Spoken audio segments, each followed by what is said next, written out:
अकबर तक, अमनदीप से लेकर एंथनी तक, राम से रहीम तक, रविंदर से राबिन तक, देश का प्रत्येक नागरिक एक विधान से चले, मध्य प्रदेश एक विधान से चले।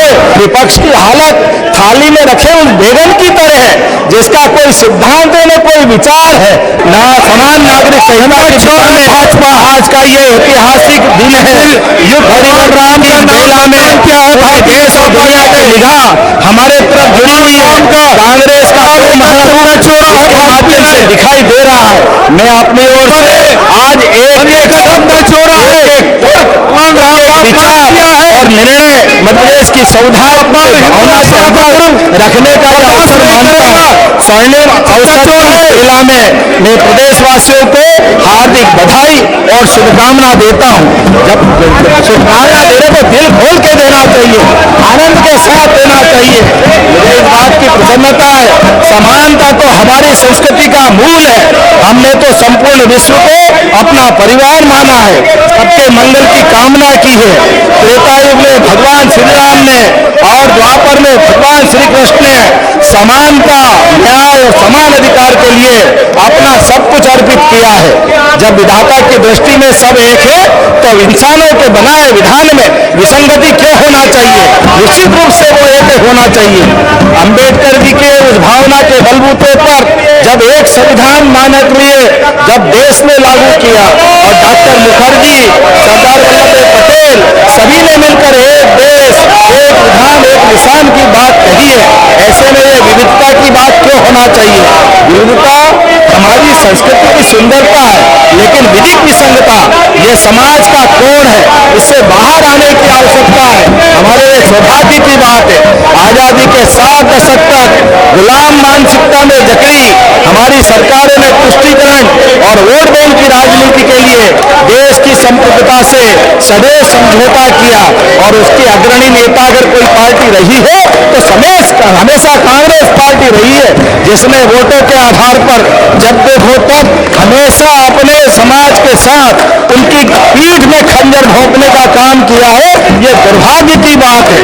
मैं अपनी ओर से जब आज इस कानून को लेकर अपनी सरकार के साथ आगे बढ़ रहा हूँ, ऐसे में अमर से लेकर अकबर तक, अमनदीप से लेकर एंथनी तक, राम से रहीम तक, रविंदर से राबिन तक, देश का प्रत्येक नागरिक एक विधान से चले, मध्य प्रदेश एक विधान से चले, इसलिए इस कानून को लगाया जा रहा है। जैसा कि वर्ष 2024 में स्वतंत्रता के दिवस के दिन लाल किले से प्रधानमंत्री जी ने कहा था कि जिस सिविल कोड का हम पालन कर रहे हैं वास्तव में वो कम्युनल सिविल कोड है।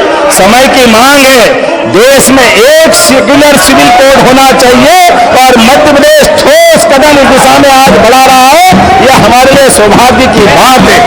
आज के बाद मध्य प्रदेश में इस भेदभाव से मुक्ति मिलेगी। मैं आज के अवसर पर माननीय अध्यक्ष महोदय, गोवा, उत्तराखंड, गुजरात, असम के बाद मध्य प्रदेश उन चुने हुए राज्यों में शामिल होगा जिन्होंने अपने नागरिकों की समानता के लिए सब कुछ देने का प्रयास किया है। मैं अपनी ओर से विपक्ष के साथियों से भी अपील करना चाहूंगा, आइए हम सब मिलकर के समाज कल्याण की भावना के बलबूते पर इस सामाजिक एकता और समरसता के लिए इस कानून का समर्थन करें। यशस्वी प्रधानमंत्री श्रीमान नरेंद्र मोदी जी के नेतृत्व में देश जब आगे बढ़ रहा है तो मध्य प्रदेश में समान नागरिकता की दिशा में ठोस कदम उठा रहा है। मुझे इस बात की प्रसन्नता है। हमारे लिए अपने राज्य के अंदर अलग अलग मजहबी तोल कांटा नहीं होगा, सब एक ही बात से तोले जाएंगे। अध्यक्ष महोदय, इस महत्वपूर्ण विषय पर सबसे गैर जिम्मेदाराना और दोहरा रवैया विपक्ष के लोग अपना रहे हैं। इनके खाने के दांत भी अलग और दिखाने के भी अलग। दुनिया देख रही है इनको, ये स्वयं लज्जित होंगे अपने आचरण के कारण से। घर में इनकी माता बहनें भी इनको माफ नहीं करेगी। इस समानता के अधिकार से वंचित करना चाहते हैं। ये वही इतिहास दोहराना चाहते हैं जो थोड़े दिन पहले इन्होंने लोकसभा में अपनाया था, जब देश की आधी आबादी के साथ उस समानता के कानून का विरोध करके अपनी असलियत को दिखाने का प्रयास किया। विपक्ष की हालत थाली में रखे उस बैगन की तरह है जिसका कोई सिद्धांत न कोई विचार है। ये वर्तमान का हालात विपक्ष की है। मैं हमारे अपने विपक्ष के साथियों से पूछना चाहता हूं, हम अपने दो बेटों को अलग अलग दृष्टिकोण से क्यों देखते हैं? एक ही संप्रभु राष्ट्र में नागरिकों को अलग अलग मजहबी चश्मे से देखने की वकालत क्यों होना चाहिए? मैं डॉक्टर अंबेडकर जी की संविधान सभा की उस भावना के बलबूते पर देश की अखंडता के लिए समान नागरिक संहिता के अन्वय तक अपना समर्थन अपनी सरकार और अपने मित्रों के साथ देना चाहता हूं। दशकों तक बाबा साहब ने उस सपने की फाइल को दबा कर रखने वालों के खिलाफ और ये मजाक बनाने वाले, संविधान की किताब लहराने वाले लोगों के लिए आज का दिन वो सबक है। आपका पाखंड नहीं चलेगा, जनता के साथ आपको रहना पड़ेगा। आखिर दो मुहा रोल नहीं चलने वाला है। यूसीसी में आपके मुंह पे लगने वाला ताला ये आपको कभी माफ करने वाला नहीं है। मैं खुली चुनौती देना चाहता हूं, बाबा साहब के सम्मान में अगर रत्ती भर भी सम्मान हो तो कृपा करके इस समान नागरिक संहिता का समर्थन आपको करना चाहिए। ये अपील मैं आपसे करना चाहता हूं। माफ करना, आपको चुना सबने है, लेकिन इस प्रदेश की आती माता बहनों के साथ खासकर धर्म के आधार पर जो आपने अभी तक उनके साथ व्यवहार किया है, ये आज एकरूपता की तरफ ले जाने का पुण्य मौका आपको मिल रहा है। आप आज भी समझे तो आपकी पीढ़ियां दुआ पाएगी, अन्यथा आपके इस पाप से आप सदैव कलंकित होने वाले हैं। कोई कलंक से आपको मुक्त नहीं कर सकता।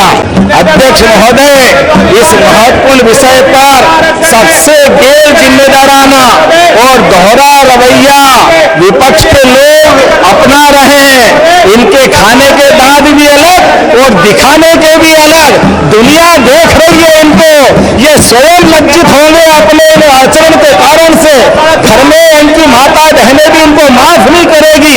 इस समानता के अधिकार से वंचित करना चाहते हैं। ये वही इतिहास दोहराना चाहते हैं जो थोड़े दिन पहले इन्होंने लोकसभा में अपनाया था, जब देश की आधी आबादी के साथ उस समानता के कानून का विरोध करके अपनी असलियत को दिखाने का प्रयास किया। विपक्ष की हालत थाली में रखे उस बैगन की तरह है जिसका कोई सिद्धांत न कोई विचार है। ये वर्तमान का हालत विपक्ष की है। मैं हमारे अपने विपक्ष के साथियों से पूछना चाहता हूं, हम अपने दो बेटों को अलग अलग दृष्टिकोण से क्यों देखते हैं? एक ही संप्रभु राष्ट्र में नागरिकों को अलग अलग मजहबी चश्मे से देखने की वकालत क्यों होना चाहिए? मैं डॉक्टर अंबेडकर जी की संविधान सभा की उस भावना के बलबूते पर देश की अखंडता के लिए समान नागरिक संहिता के अन्वय तक अपना समर्थन अपनी सरकार और अपने मित्रों के साथ देना चाहता हूं। दशकों तक बाबा साहब ने उस सपने की फाइल को दबा कर रखने वालों के खिलाफ और ये मजाक बनाने वाले, संविधान की किताब लहराने वाले लोगों के लिए आज का दिन वो सबक है। आपका पाखंड नहीं चलेगा, जनता के साथ आपको रहना पड़ेगा। आखिर दो मुहा रोल नहीं चलने वाला है। यूसीसी में आपके मुंह पे लगने वाला ताला ये आपको कभी माफ करने वाला नहीं है। मैं खुली चुनौती देना चाहता हूं, बाबा साहब के सम्मान में अगर रत्ती भर भी सम्मान हो तो कृपा करके इस समान नागरिक संहिता का समर्थन आपको करना चाहिए।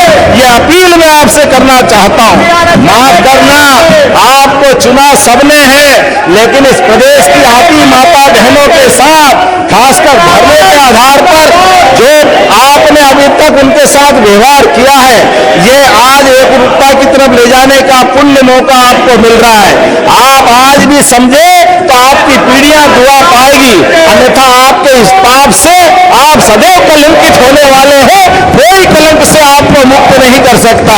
कुछ लोग बहनों को खिलौना मान लेते हैं, न तो महिलाओं की शारीरिक परेशानियों से उनका लेना देना, ना मानसिक तनाव की कोई चिंता होती है। अब बहनों का जीवन नरक बनाने वालों का इस धरती पर जहन्नम में पहुंचने का रास्ता हमारी सरकार खोलने वाली है। ये हमारे लिए सौभाग्य की बात है। कोई भी व्यक्ति न्यायालय की परिधि से बाहर जाकर मनमाना विवाह और विच्छेद नहीं कर सकेगा, अर्थात सत्य के आधार पर केवल तलाक कर दे, ये मजाक है बहनों के साथ। हम इसके खिलाफ हैं और ये हमारे इस कानून के आधार पर प्रतिबंधित रहेगा। लिव इन संबंधों को प्रशासनिक नियंत्रण में लाया जा रहा है। लिव इन के लिए सास की बड़ी पंजीकरण आवश्यक होगा। यदि कोई व्यक्ति वैवाहिक व्यक्ति समाज में पत्नी को धोखा देकर चोरी छिपे या किसी और प्रकार से लिव इन में संबंध बनाता है तो 5 साल के लिए हमारी सरकार उसको जेल में डालने वाली है। ये हमारी प्रतिबद्धता है।